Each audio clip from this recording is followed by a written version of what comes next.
مغلیہ دور کے ایک پیر بختیار کاکی رحمۃ اللہ علیہ، یہ ایسے پیر تھے کہ بادشاہ بھی ان کے مرید تھے، تو عوام الناس کا پھر کیا حال ہوگا۔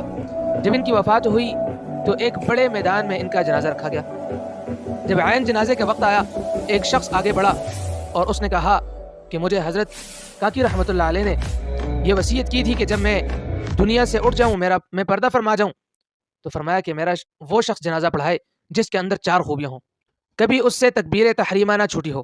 نمبر 2، کہ عصر کی 4 سنتیں جو کہ غیر مؤکدہ ہیں وہ کبھی زندگی میں اس سے نہ چھوٹی ہوں۔ نمبر 3، کبھی اس کی نظر غیر محرم پر ہوس کی وجہ سے نہ پڑی ہو۔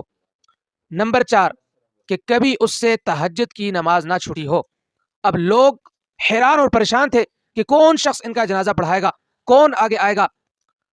تو اچانک ایک شخص مجمع میں سے نکلتا ہے اور سامنے آتا ہے، اور وہ زار و قطار رو رہا ہے۔ اس نے حضرت کے چہرے سے